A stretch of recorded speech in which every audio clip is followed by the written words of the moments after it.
MA final के सभी students जिनको कि ये पहला पेपर प्राचीन भारत का सामाजिक एवं आर्थिक इतिहास पढ़ाया जाएगा, इसके बारे में थोड़ी सी जानकारी मैं आप लोगों को शुरू में देना चाहूँगी।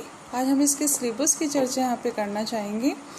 ये पेपर 100 नंबर का होता है, 100 मार्क्स का होता है, जिसमें 5 सेक्शन होते हैं। हर सेक्शन में 2-2 प्रश्न पूछे जाते हैं, जिनमें से एक प्रश्न हर सेक्शन में से बच्चे को अटेम्प्ट करना होता है। इस तरह से 100 नंबरों का ये पहला पेपर होता है। सबसे पहले हम देखेंगे कि social and economic life in ancient India, अर्थात प्राचीन भारत का सामाजिक एवं आर्थिक इतिहास। इस पेपर में सिलेबस के अनुसार हमें क्या क्या पढ़ना है, कौन कौन से बुक्स से हमें इनकी जानकारी मिल सकती है, क्योंकि एमए करना अपने आप में इस पेपर का स्पेशलाइजेशन करना है। तो सबसे पहले हम देखें कि एक बुक्स ये हमारी डिमांड को पूरी नहीं कर सकता। इसके लिए जो अच्छे राइटर्स हैं उनकी बुक हमें पढ़नी पड़ेगी। तो सबसे पहले जैसे कि आपके स्क्रीन पे शो हो रहा है, 5 सेक्शन यहाँ पे दिए गए हैं। Section 1, 2, 3, 4 and 5। इसके अकॉर्डिंग सिलेबस के अनुसार नीचे कुछ बुक्स भी आपको रिकमेंड की गई हैं, जिसमें जयशंकर मिश्रा की बुक है प्राचीन भारत का सामाजिक इतिहास, हिंदी की बुक है, और इससे हमें सामाजिक जीवन के बारे में बहुत सारी जानकारी यहाँ मिलती हैं। इसी तरह से एम जौहरी की बुक यहाँ दे रखी है प्राचीन भारत में वर्ण आश्रम, ये भी हिंदी में है।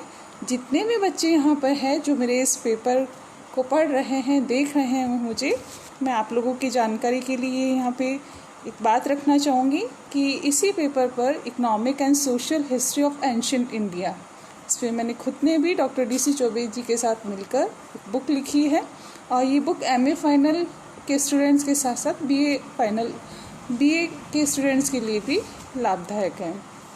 सिलेबस के अकॉर्डिंग इस बुक को लिखा गया है। तो आज यहाँ पर सिलेबस की चर्चा की जाएगी। सबसे पहले हम देखते हैं सेक्शन 1, जिसमें हमें फर्स्ट और सेकंड सेक्शन में सामाजिक जीवन के बारे में यहाँ हमें जानकारी लेनी है। तो सेक्शन 1 जो है concept of dharma as the basis of Indian society.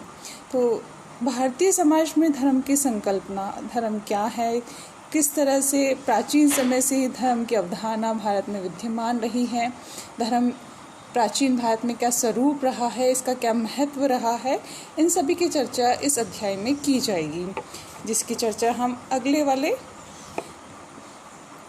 Chapter में करेंगे। दूसरा चैप्टर है आपका concept origin and historical culture study of वर्ण एंड जाति, अर्थात वर्ण व्यवस्था एवं जाति प्रथा की उत्पत्ति। जैसे कि आप सभी को पता है कि प्राचीन भारत का ये पेपर है, जिसमें हमें समाज और अर्थव्यवस्था की चर्चा करनी है। तो समाज में इसका ऐतिहासिक और सांस्कृतिक दृष्टि से अध्ययन करना आवश्यक है। वर्ण व्यवस्था एवं जाति प्रथा की उत्पत्ति किस तरह से हुई, क्या कारण थे कि प्राचीन भारत में वर्णों का स्वरूप दिखाई दिया, जाति प्रथा किस तरह से विकसित हुई, इन सभी की चर्चा यहाँ पे की जाएगी। इसी सेक्शन में आगे दे रखा है आश्रम, पुरुषार्थ एंड संस्कारा, इसके ऑब्जेक्टिव्स, टाइप्स एंड सिग्निफिकेंस, अर्थात प्राचीन भारत में जो आश्रम व्यवस्था थी, 4 आश्रमों की चर्चा यहाँ पे की जाएगी। ब्रह्मचर्य आश्रम, गृहस्थ आश्रम, वानप्रस्थ आश्रम और संन्यास आश्रम।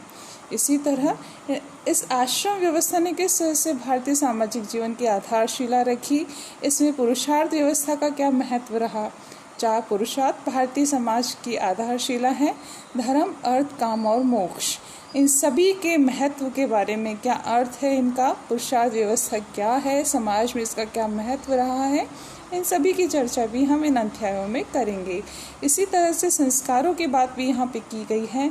16 संस्कार भारतीय समाज में प्राचीन समय से हमें दिखाई देते हैं।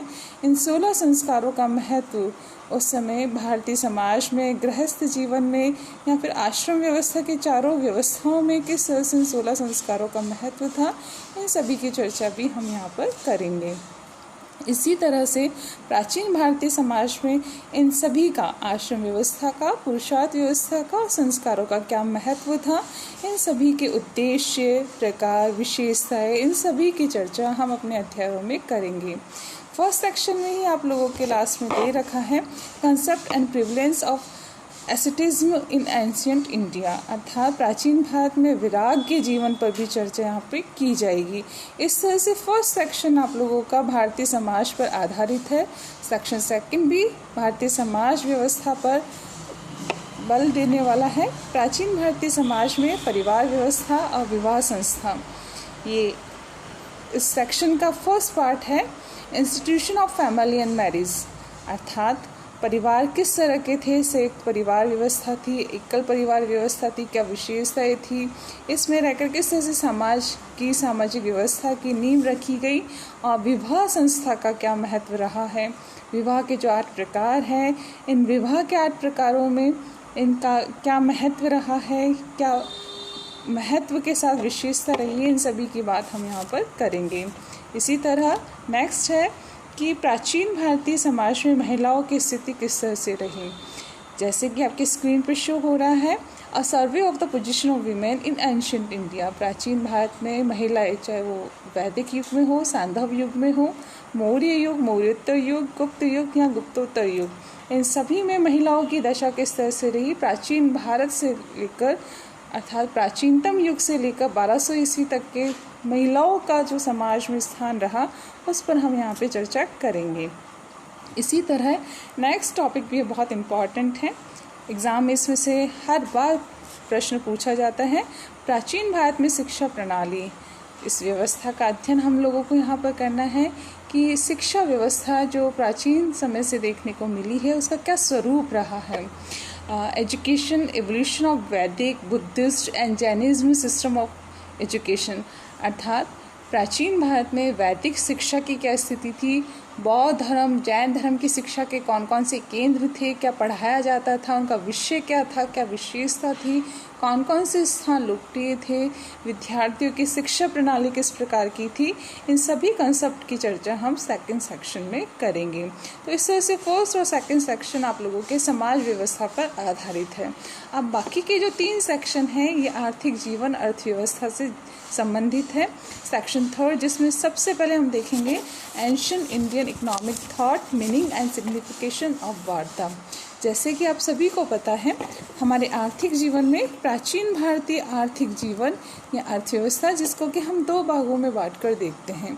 एक है आप लोगों की 2500 ईसा पूर्व से लेकर 322 ईसा पूर्व तक की, अर्थात प्राचीन भारत में जो हमारी अर्थव्यवस्था थी, हमारा आर्थिक जीवन था, ये 2500 ईसा पूर्व से 322 ईसा पूर्व, अर्थात कांस्य युगीन शहरीकरण से लोह आधारित कृषि व्यवस्था तक का ये समय है। इसे हमने प्रथम चरण में बांटा है।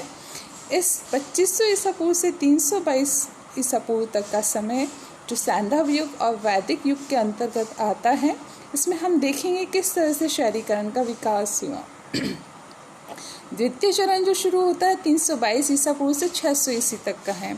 इसमें हम देखेंगे किस तरह से राज्य नियंत्रित उत्पादन से सामंती अर्थव्यवस्था तक इसका विकास हुआ, अर्थात मौर्य काल के पश्चात का जो समय है और हर्षवर्धन से पहले का जो समय है, उस समय किस तरह से राज्य के नियंत्रण से अर्थव्यवस्था सामंतवाद की ओर अग्रसर हुई।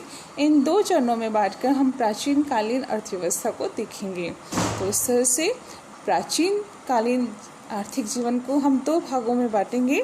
एक है आप लोगों का कांस्य युगीन शहरीकरण से लोह आधारित कृषि व्यवस्था, जिसमें हम शहरीकरण का किस तरह से विकास हुआ, वाणिज्य व्यवसाय, कृषि व्यवस्था, पशुपालन, इन सब का किस तरह से विकास हुआ, वो देखेंगे। दूसरे चरण में हम देखेंगे कि किस तरह से राज्य का अर्थव्यवस्था पर नियंत्रण स्थापित हुआ और सामंतवाद का उदय हुआ। इसी को हमने आगे विस्तार से देखा, जिसमें पहला है आपका सेक्शन थर्ड में प्राचीन भारतीय आर्थिक विचार, जिसमें वार्ता क्या है, वार्ता का अर्थ, इसकी विशेषता है, इसका महत्व, इस पर हमेशा प्रश्न पूछा जाता है। ये अपने आप में एक बहुत इम्पॉर्टेंट टॉपिक है, इसलिए आप इसके बड़े ध्यान से सुनिएगा। दूसरा जो है आपके आर्थिक प्रक्रियाएं एवं संस्थाओं का अध्ययन है।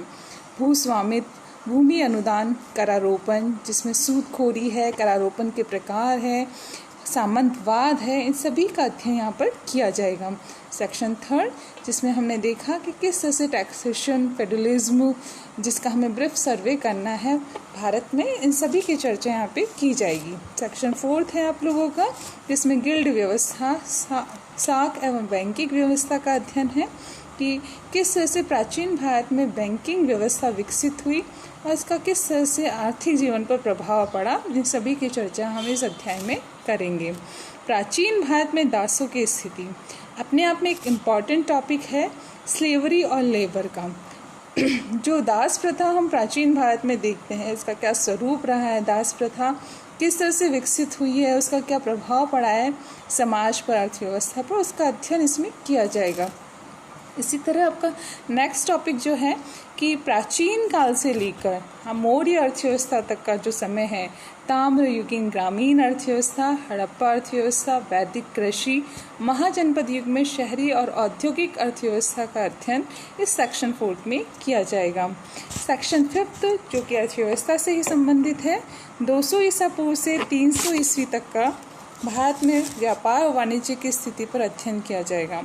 200 ईसा पूर्व से 300 ईस्वी तक भारत में व्यापार वाणिज्य की क्या स्थिति रही, इसकी चर्चा हम लोग यहाँ पर करेंगे। इसी तरह सेक्शन 5 में दे रखा है कि गुप्त काल में किस तरह से आर्थिक व्यवस्था की प्रगति हुई, आर्थिक विकास किस तरह से हुआ, गुप्त युग को स्वर्ण युग कहा जाता है, इसी की चर्चा हम इसमें देखेंगे। इसमें प्रमुख व्यापारिक केंद्र, व्यापार वाणिज्य, अर्थव्यवस्था, उद्योग धंधे, इन सभी पर चर्चा इस अध्याय में की जाएगी। लास्ट में जो इम्पॉर्टेंट टॉपिक है आप लोगों का, साउथ इंडियन टेम्पल इकोनॉमी अर्थात दक्षिण भारतीय मंदिर अर्थव्यवस्था। भारतीय आर्थिक जीवन में मंदिरों का और मंदिरों से प्राप्त होने वाली आय का बहुत ही महत्वपूर्ण स्थान रहा है। इसका अध्ययन इस अध्याय के अंतर्गत किया जाएगा। इस तरह से हम देखते हैं कि MA फाइनल के फर्स्ट पेपर में, जो कि social and economic life in ancient India है, इसके 5 सेक्शन हैं। हर सेक्शन से 2-2 प्रश्न पूछे जाएंगे। प्रत्येक सेक्शन से आपको एक प्रश्न करना होगा और इस तरह से 100 मार्क्स का ये पेपर होगा और 20-20 नंबर के क्वेश्चंस होंगे। तो ये सिलेबस के अनुसार हम लोगों की क्लास होगी और इस क्लास में आप लोगों को ये सभी पढ़ाया जाएगा। धन्यवाद।